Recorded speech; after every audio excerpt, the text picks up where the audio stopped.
قومیات پہاڑ کی طرح قد و قامت رکھنے والے لوگ جنہوں نے عظیم ستونوں والے شہر کو آباد کیا تھا، لیکن انہوں نے ایسی کون سی بدعمالیاں کی تھی جس کی وجہ سے ان پر عذاب الہی نازل ہوا۔ اس عذاب نے تاریخ کی سب سے طاقتور قوم کو کس طرح تباہ و برباد کر دیا۔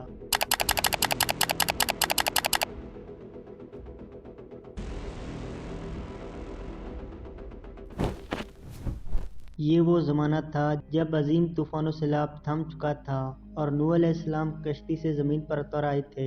حضرت نوح علیہ السلام نے اپنے تینوں بیٹوں کو دنیا کے مختلف حصوں میں روانہ کر دیا تاکہ دنیا میں انسانی آبادی دوبارہ پھیلے۔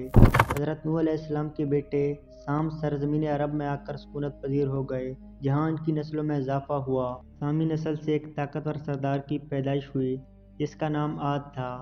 عاد اپنی اولادوں کے ساتھ جنوبی عرب کے علاقوں میں جا بسا۔ اس علاقے کو صحرائے احقاف کہتے ہیں، جہاں ریت کے بلند اور بڑے بڑے ٹیلے تھے۔ عاد اپنی اولادوں کے ساتھ یہاں کر آباد ہو گئے اور یہاں اس کی اولادوں میں 13 قبیلے آباد ہوئے۔ یہ قبیلے قوم عاد کہلائے، جنہوں نے یہاں طاقتور حکومت کی بنیاد رکھی اور تقریباً 1500 برسوں تک یہاں آباد رہے۔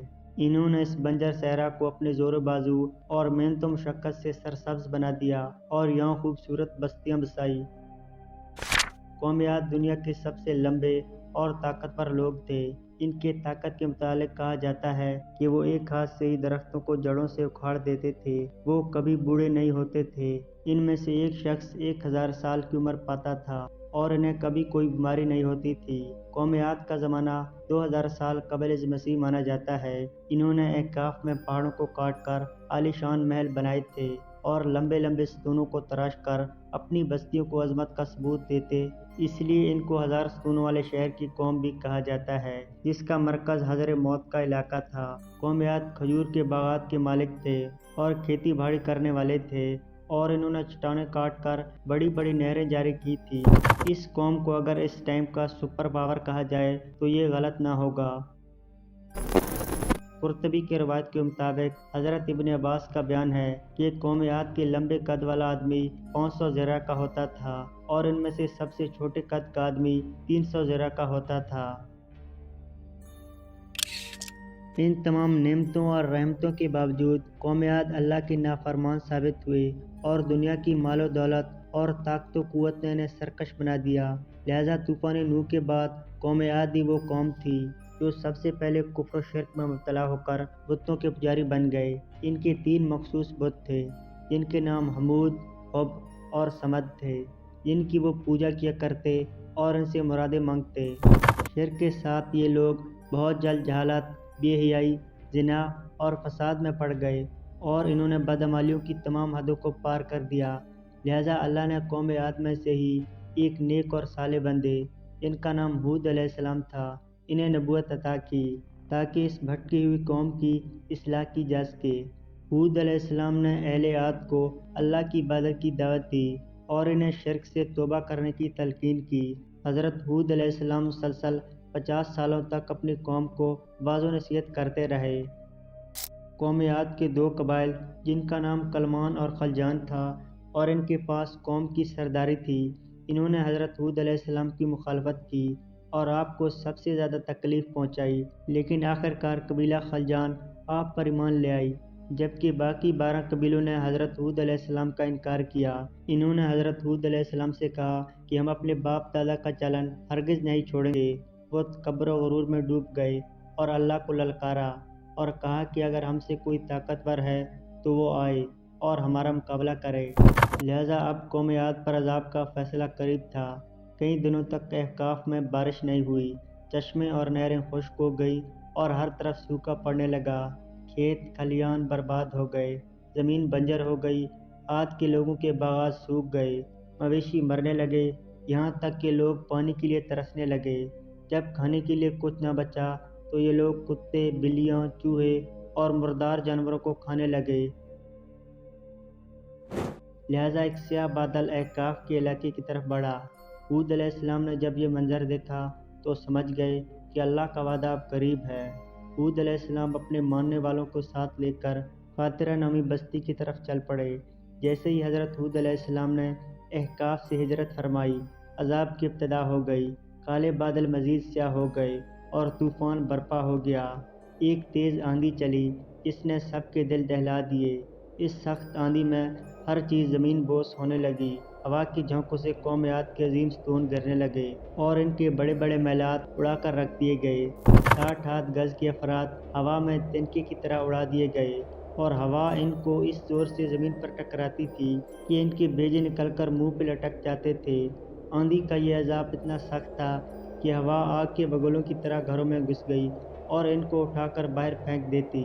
اللہ تعالیٰ نے تیز آندھی کے اس طوفان کو 7 راتوں اور 8 دنوں تک جاری رکھا اور اب احقاف کا علاقہ جو کبھی جنت نظیر اور دل فریب ہوا کرتا تھا، صحرا اور تباہ شدہ زمین میں بدل چکا تھا۔ اگر اہل کتاب کی بات کی جائے تو ان کتابوں کے مطابق احقاف یا ارم کے متعلق کوئی تفصیلی ذکر نہیں ملتا، البتہ عہد نامہ قدیم میں نیفیلیم نامی ایک مخلوق کا ذکر ملتا ہے جس کا ترجمہ اہل کتاب کے علماء کے مطابق انتہائی اونچے اونچے قد کے لوگ ہیں، لہذا یہ ممکن ہے کہ یہ مخلوق قوم عاد ہی ہو۔ بہرحال قوم عاد کا وہ علاقہ بری طرح تباہ و برباد ہوا تھا کہ وہ تاریخ کے صفحوں سے ہی مٹ گیا۔ لوگ ان کو مت اور عرب لوگ کہانیاں سمجھنے لگے، لیکن ہزاروں سال بعد قرآن مجید میں احقاف اور قوم عاد کی تاریخ کو دوبارہ دہرایا گیا تاکہ لوگ اس قوم کی حقیقت کو یاد رکھیں۔ اگر موجودہ دور کی بات کی جائے تو احقاف کا وہ علاقہ آج یمن اور عمان کے علاقوں میں 2.5 لاکھ اسکوائر کلومیٹر پر پھیلا ہے، جہاں آج ریت کے ٹیلوں اور وحشت و سنسانی کے علاوہ کچھ بھی نہیں ہے۔ اس علاقے کی وحشت کی وجہ سے آج عرب اس علاقے کو حضر موت کہتے ہیں۔ سال 1930 میں ایک برٹش برٹن تھامس نے یہ ارادہ کیا تھا کہ وہ حضر موت یا احقاف کے اس علاقے کو پار کرنے والا دنیا کا پہلا شخص بنے گا، لہذا تھامس نے مقامی بدوؤں کو ساتھ لے کر اونٹ کے ذریعے یہ سفر کیا تھا۔ اس سفر کے دوران تھامس نے لکھا ہے کہ حضر موت کے ایک علاقے سے گزرتے ہوئے اس نے ایک کھنڈر نما عمارت دیکھی، لہذا بدوؤں سے پوچھنے سے اسے پتہ چلا کہ کسی زمانے میں یہاں ارم نامی شہر ہوا کرتا تھا جس پر عذاب الہی نازل ہوا تھا۔ اگلے 35 سالوں تک اس علاقے میں تحقیق جاری رہی۔ اس تحقیقی ٹیم کے ایک شخص جس کا نام نیکولاس کیلپ تھا، اسے یہ یقین تھا کہ ان علاقوں میں کوئی گمشدہ شہر ضرور چھپا ہوا ہے، لہذا تاریخ کے اس گمشدہ شہر کی تلاش میں اس نے پوری قوت لگا دی۔ اس نے 2,000 سال پرانے یونانیوں کے بنے ہوئے نقشے ڈھونڈے، لہذا اسے ٹولمی کا بنا ہوا ایک نقشہ ملا جس میں ان علاقوں کو دکھایا گیا تھا۔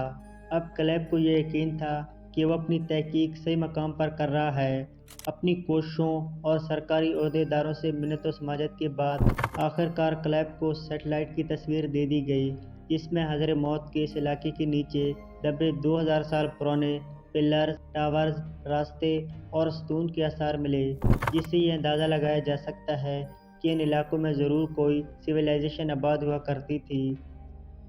سوال یہ اٹھتا ہے کہ وہ کون سی ہوا تھی جس سے قوم عاد کے اتنے قد آور لوگ تنکے کی طرح اڑ گئے اور ان کے عظیم ستون اور محلات تباہ ہو کر ریت کی طرح بکھر گئے۔ جدید سائنس کی ہوا پر تحقیق شاید اس سوال کا بہترین جواب ہو سکتا ہے۔ دراصل سائنسدانوں نے ونڈ فورس کو مختلف درجوں میں تقسیم کیا ہے کیونکہ ہوا کی تیزی، شدت علاقوں، موسموں اور مقامات کے اعتبار سے مختلف ہوتی ہے۔ ان میں کم فورس کی ہوا لیول 0 کی ہوا ہے جو ہمارے سطح زمین پر موجود ہے، جس سے ہم پتنگ اڑاتے یا پرندے پرواز کرتے ہیں۔ فورس 4 کی ہوا ہوا کا وہ لیول ہے جو ایک کشتی کے بادبان کو آسانی سے دھکا دے سکتا ہے۔ اس طرح فورس کی ہر لیول کے ساتھ ہوا کی شدت میں اضافہ ہوتا جاتا ہے۔ تحقیق کے مطابق ہماری اس زمین کے مقابلے میں دوسرے سیاروں پر چلنے والی ہوا تیز ترین ہوتی ہے۔ اگر اس کائنات میں سب سے تیز چلنے والے ہواؤں کی بات کی جائے تو وہ جدید دریافت کے مطابق IGR نامی بلیک ہول کے گرد چلنے والی ہوائیں ہیں۔ یہ ہوائیں 3 کروڑ 20 لاکھ کلومیٹر فی گھنٹہ کی رفتار سے چل رہی ہیں، جو روشنی کی رفتار کا تقریباً 3% ہیں۔ اس رفتار سے چلنے والی ہواؤں میں شاید انسانوں کے خون کے خلیے تک بکھر جائیں گے۔ ہوا کے اس فورس سے اندازہ لگایا جا سکتا ہے کہ قوم عاد پر آنے والا وہ طوفان کس قدر سخت اور دل دہلا دینے والا تھا۔